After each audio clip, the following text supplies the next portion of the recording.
This is Optimal Relationships Daily, episode 1093, 6 Do's and Don'ts for Couples Managing Love and Conflict, by Dr. Susan Chanderbhan of ChandPsych.com. Hello, everybody, and thanks so much for being here today. I am your host and narrator, Greg Audino, ready to bring you another great piece of content that can really help you sharpen your relationships.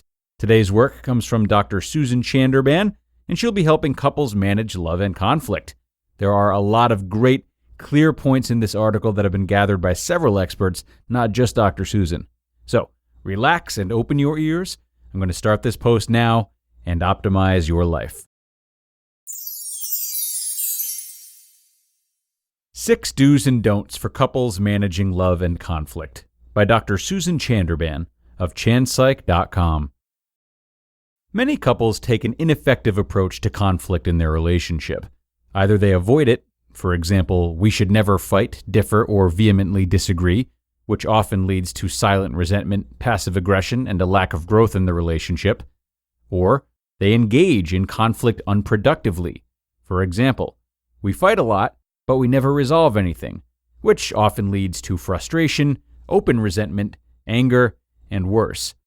You wouldn't want to handle conflict by either of these methods, would you? So how should couples manage conflict in a way that preserves their love and commitment to grow together rather than apart? First, it's vital to take the appropriate perspective regarding conflict. Conflict is not bad. You love your partner, but you are not the same person. That would be unbearably boring. Try to remember that you were initially attracted to each other because you appreciated each other's differences.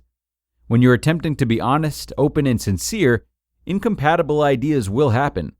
A truly intimate relationship allows space for both people to exist independently and respectfully, even amid all the things they have in common and especially among all their colliding opinions.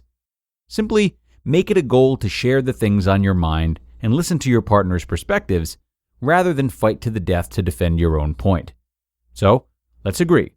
Conflict should exist between two people sharing a healthy, connected life together. Consider these love and conflict do's and don'ts. Do approach conflict with a management mindset. Don't approach conflict with a winner-take-all attitude. In truth, you may often find yourself upset and confused by conflict when you don't have a game plan for how to resolve conflicts in mind well before arguments happen. Renowned relationship researcher and marriage counseling expert John Gottman suggests that couples see conflict as a process of compromises and reality checks. The primary point? Solve solvable conflicts, but learn to recognize perpetual conflicts and agree to disagree on those perpetual gridlocked problems. If you do reach a point in your relationship where it's not possible to move past the gridlocked problems, you may need to consider outside help such as marriage counseling or couples counseling. Practically, what does resolving conflicts look like? Try a few of Gottman's key ideas. Soften your startup. Engage. Employ relationship repair attempts. Do whatever works to de-escalate and ease tension. Soothe. Calm and comfort each other. Confess that you feel upset and overwhelmed. Step back and suggest a short break if you need it. Compromise. Be considerate and honest. Truthfully discuss what are non-negotiable points and areas worth rethinking. Set some mutual goals. Tolerate. Accept your partner's flaws as a part of who he or she is. No one is perfect, but you can be perfect the way you work through your differences. Do enlist the help of marriage counseling and couples counseling expertise. Don't allow differences of opinion to drive a wedge of contempt between you. Objective, compassionate marriage counseling or couples counseling helps you and your partner develop an empathetic ear and interact compassionately. Somewhere along the way, the disagreements between you eroded the empathy and compassion that tempers irritation and contemptuous thinking. Unmanaged conflict stymies your ability to hear your partner's history or acknowledge their intentions. Marriage counseling or couples counseling can help you shore up better communication skills in the following ways. You and your partner can learn to be more collaborative and cooperative. Individually, you'll anticipate triggers and resist the urge to escalate tensions. As a team, you can practice ways to create win-win situations, or more realistically for some conflicts, you can learn to create situations that you can both be content living with. Learn together to interject a sense of appreciation and respect into tough conversations. The marriage counseling or couples counseling process reminds you to ask more questions and jump to fewer conclusions. Why does your partner's view matter so much to him or her? What do you hear that you can actually agree on before you actively debate? A therapist can help you determine specifically what's working in your communication and what isn't. Together, you can work through more compassionate and productive conflict. Do engage conflict with a relationship connection protected. Don't engage conflict without a plan to reconnect immediately. Acclaimed relationship psychologist and couples counseling expert Sue Johnson notes the importance of a sense of safe connection when tensions rise. Remaining open, attuned, and responsive maintains connection, despite disagreement, and allows for more growth and less emotional disconnect. How do you accomplish that? Johnson suggests the following. Acknowledge that the negative interaction patterns are your true problem, not your partner. This takes the pressure off each other, and sharing differences is safer. Distinguish relationship raw spots. Try to see through automatic responses to the hurt or feelings within that result from past emotional deprivation and detachment. This makes conflict feel less like a personal attack and more understandable. Review why and how you and your partner go there in your arguments.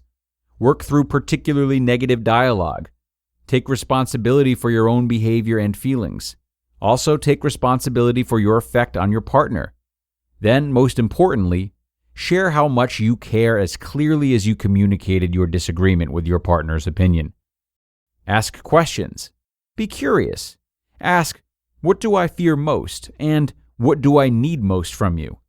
By choosing to be more vulnerable than angry and defensive, it will be easier for your partner to hear your perspective, and you'll come to define your relationship as a safe place where your deepest fears can be shared. From there, you can promote positive interaction patterns as you negotiate solutions. Forgive and heal the past. It's difficult to accurately assess and manage current conflict if past resentments are layered over and under them. Deal with anything that remains unresolved between you.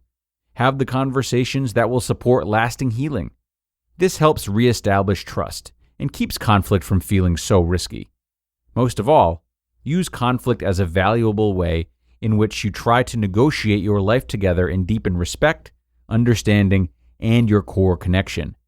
If you need help with that, that's okay. Seek it out. It is possible to learn to manage conflict in a way that strengthens your relationship. You just listened to the post titled 6 Do's and Don'ts for Couples Managing Love and Conflict by Dr. Susan Chanderbhan of ChandPsych.com. Really great post from Dr. Susan today. I am so glad we have the opportunity to share her work now. There are really a lot of crucial points hit here in this episode, and one that really interests me is this idea of having a plan to reconnect immediately after conflict. This is a wonderful idea, but it's something couples need to create in advance. I would say that one way of hitting this happy medium of reconnecting but continuing to work through the conflict is to sit down and think about 2 things: the individual strengths of each partner and timelines. If partners can celebrate their differences, it becomes easier to hash out which types of situations they handle better and have had a strong history with. With this knowledge available, couples can consider whether the conflict at hand might be more suited for one partner's skill set than the other's.